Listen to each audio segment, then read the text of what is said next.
असगर अलैहिस्सलाम कौन थे? असगर अलैहिस्सलाम इमाम हुसैन के सबसे छोटे बेटे थे। जब बीबी सहर ने देखा कि उनके सीनों से दूध सुर्ख हो चुका है और असगर अलैहिस्सलाम भूख और प्यास के मारे बेभान हो चुके हैं, तो उन्होंने इमाम हुसैन से कहा कि या हुसैन, इस बच्चे के लिए तो पानी मांगो, इसका क्या कसूर है। तो इमाम हुसैन ने बीबी सहर की बात मानते हुए असगर अलैहिस्सलाम को जंग के मैदान में ले गए और घोड़े पे सवार होकर इमाम हुसैन ने आवाज दी, ए सिम्र, जंग से इस बच्चे का कोई लेना देना नहीं है, इस बच्चे के लिए तो पानी दे। तो सिम्र ने कहा, ए नवासा रसूल, ए हुसैन, असगर को बोल कि वो खुद पानी मांगेगा तब उसे पानी मिलेगा। तो इमाम हुसैन ने जवाब दिया कि ये 6 महीने का बच्चा है, ये कैसे बोलेगा।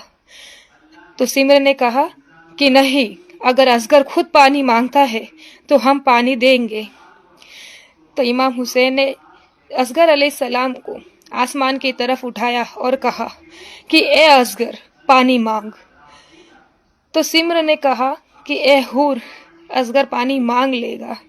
फिर इमाम हुसैन ने कहा कि ए असगर, पानी मांग। तो सिमर ने फिर हूर से कहा कि ए हूर, वो रसूलुल्लाह का नवासा है, वो पानी मांग लेगा। जब तीसरी बार इमाम हुसैन ने कहा कि ए असगर, तुझे मोहम्मद मुस्तफ़ा का वास्ता, तू पानी मांग। ये सुनने के बाद सिमरन ने हूर को हुक्म दिया कि वो नवासा रसूल है, वो पानी मांग लेगा।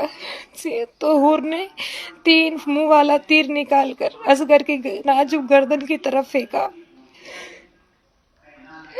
और वो तीर जाकर असगर की गर्दन के आर पार हो गया और असगर की गर्दन से खून जाहिर होने लगा। भूखा प्यासा बच्चा थोड़ी देर के लिए चुप हो गया। जब उसकी गर्दन से खून निकला तो इमाम हुसैन ने उस खून को जमीन पे नहीं गिरने दिया, सब खून अपने हाथ में लिया और कहा कि या अल्लाह, ये क्या हो गया, मैं इसकी माँ को क्या जवाब दूंगा। जब इमाम हुसैन अपने हाथ से खून जमीन की तरफ फेंकने लगे तो जमीन से आवाज आई कि ए हुसैन, इस खून को जमीन पर मत फेंकना, नहीं तो इस जमीन में कभी कोई अनाज नहीं उगेगा, कोई दाना नहीं उगेगा। तो इमाम हुसैन ने कहा कि मेरे नाना की उम्मत भूखी न मर जाए। तो उन्होंने वो खून जमीन की तरफ नहीं फेंका। फिर वो खून उन्होंने आसमान की तरफ फेंकने की कोशिश की तो आसमान से आवाज आई कि ए हुसैन, इस खून को आसमान की तरफ मत फेंकना, वरना कभी आसमान से पानी नहीं बरसेगा।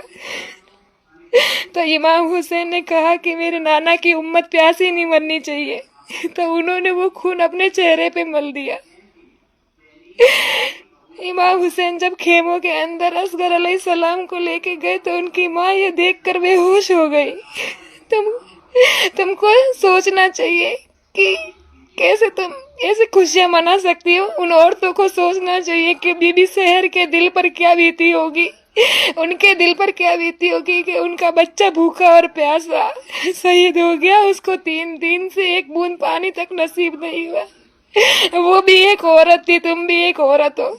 समझ जाओ, खुदा के लिए समझ जाओ, ऐसा मत करो।